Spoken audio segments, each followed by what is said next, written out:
بسم اللہ الرحمن الرحیم والحمد للہ رب العالمین والصلاة والسلام علی سید المرسلین وعلی آلہ وصحبہ اجمعین، اما بعد۔ محترم ناظرین کرام، احکام دین کا پروگرام پیش خدمت ہے۔ آپ کے سوالوں کے جواب ہم کتاب اللہ اور سنت رسول اللہ صلی اللہ علیہ وسلم اور آثار صحابہ کی روشنی میں پیش کرتے ہیں۔ تو آئیے آپ کے سوالوں کی طرف پہلے چلتے ہیں۔ ہمارے سوال میں آج سوال ہے جو خواتین سے متعلق ہے۔ وہ پوچھ رہی ہیں کہ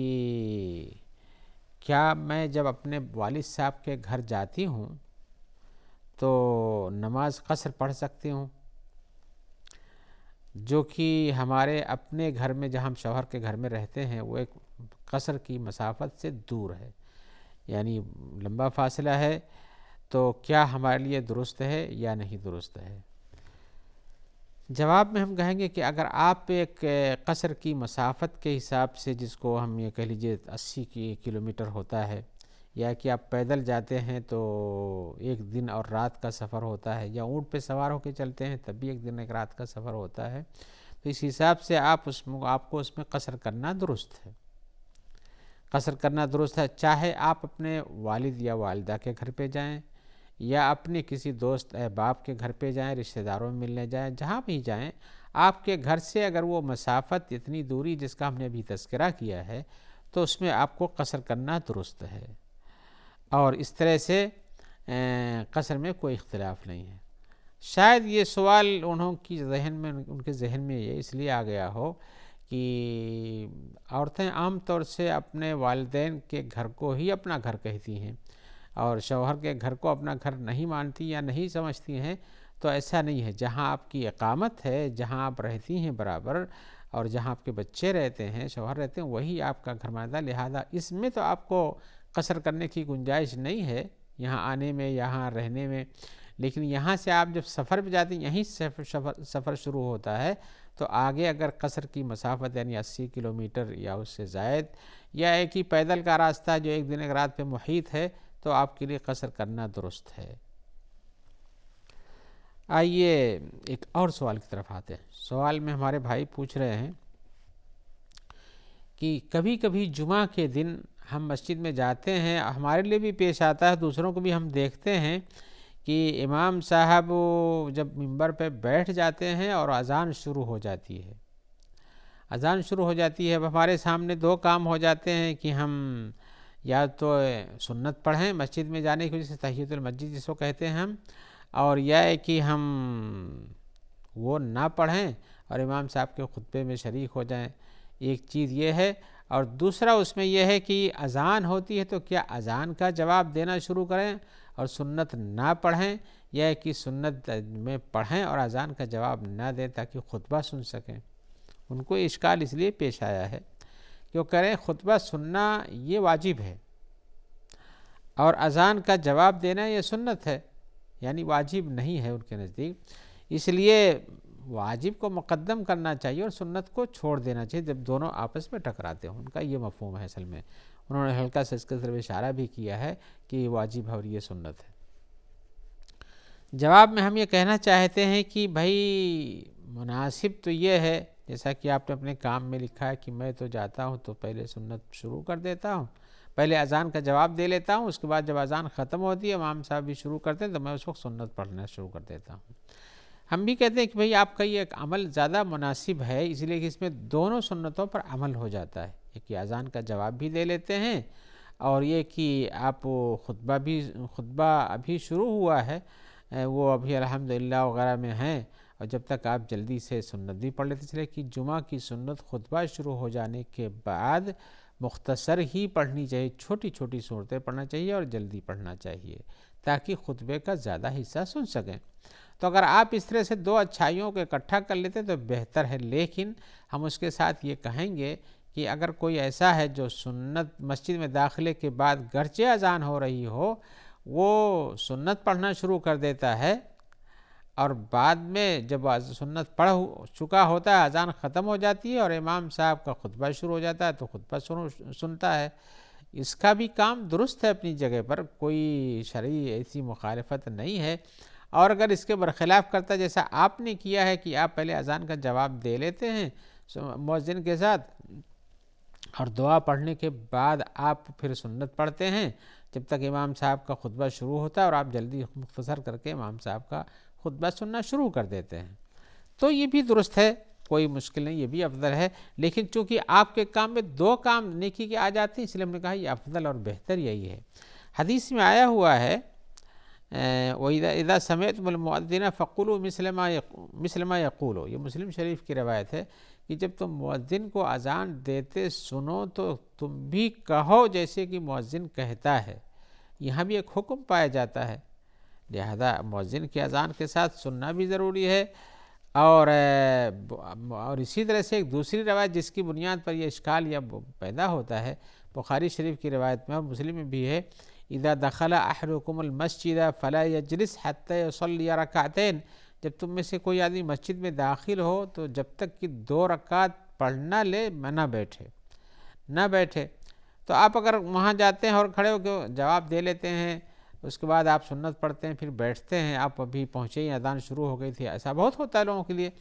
کہ اذان شروع ہونے کے وقت بھی لوگ آتے رہتے ہیں،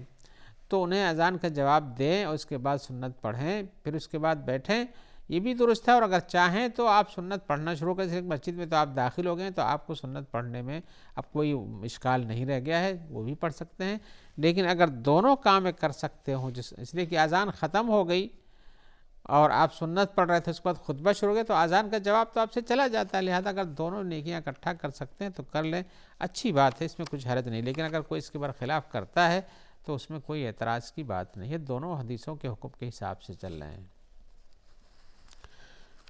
آئیے ہمارے سامنے آگے کا سوال ہے، وہ یہ پوچھتے ہیں کہ وصیت یہ کب مشروع ہوتی ہے اور اس سلسلے میں شریعت نے کتنے مال کی تحدید کی ہے، کتنا مال وصیت کر سکتے ہیں؟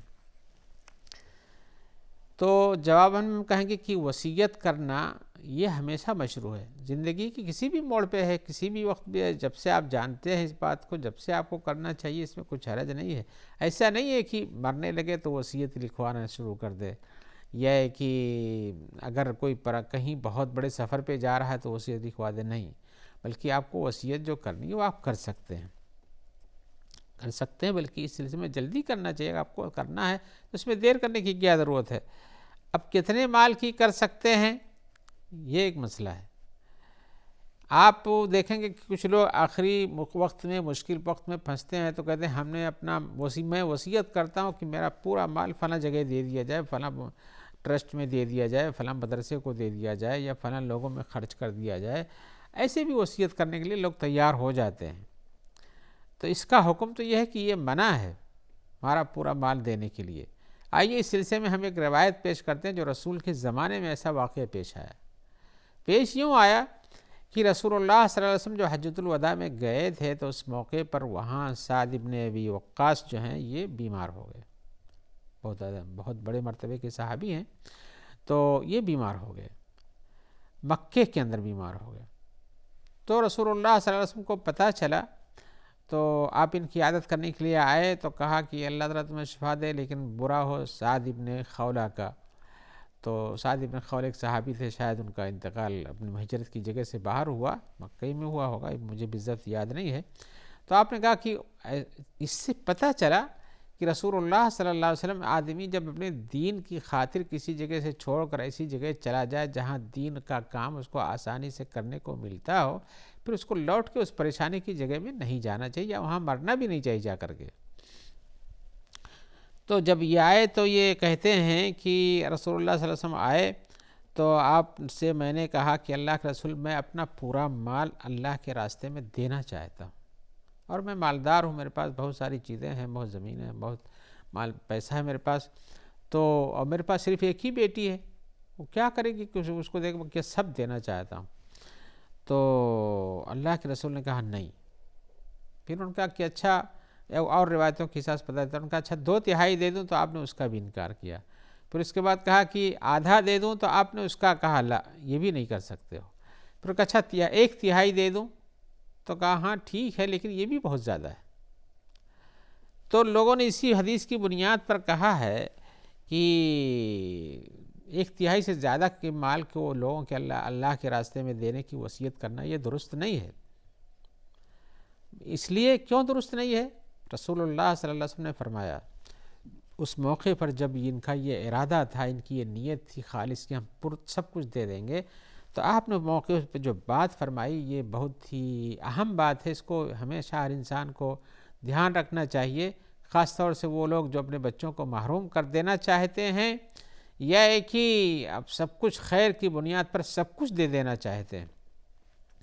اس مال میں حق ہوتا ہے بچوں کا جس کو آپ ضائع نہیں کر سکتے، اللہ نیک راستے میں دے کر کے اس کو کم نہیں کر سکتے، آپ آدھا نہیں دے سکتے، 2/3 نہیں دے سکتے، پورا نہیں دے سکتے۔ بچوں کو جو آپ کے وارثوں کو جو کچھ ملنے والا ہے، تو آپ ایسے کہیں کہ نہیں میں سب کو محروم کر دوں گا، یہی اور محرومیت کی ایک طریقہ یہ بھی ہوتا۔ آپ نے فرمایا اس موقع پر انک ان تدع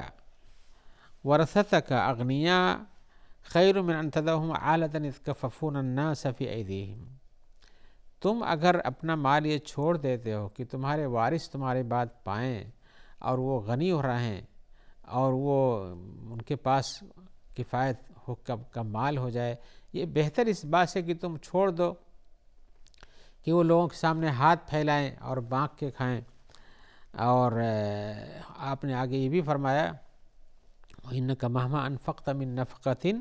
فَإِنَّهَا صَدَقَةٌ حَتَّى اللُّقْمَةَ الَّتِي تَرْفَعُهَا إِلَى فِي امْرَأَتِكَ، اور تم جو کچھ بھی خرچہ کرتے ہو اپنی کمائی سے یہ سب کچھ صدقے میں جاتا ہے، یہاں تک کہ وہ لقمہ بھی صدقے میں لکھ دیا جاتا ہے جسے تم اپنے ہاتھ سے اپنی بیوی کے منہ میں ڈالتے ہو،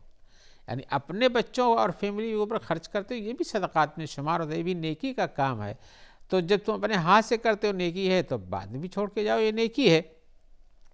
آپ نے آگے بھی فرمایا وَعَسَى اللَّهُ أَن يَرْفَعَكَ فَيَنْتَفِعَ بِكَ أُنَاسٌ وَيَضُرُّكَ بِكَ آخَرُونَ، اور بہت ممکن ہے کہ اللہ تعالیٰ تمہیں شفا دیں اور تم اٹھ بیٹھو اور اس کے بعد بہت سے لوگوں کو تم سے فائدہ پہنچے اور بہت کچھ لوگوں کو نقصان بھی پہنچے۔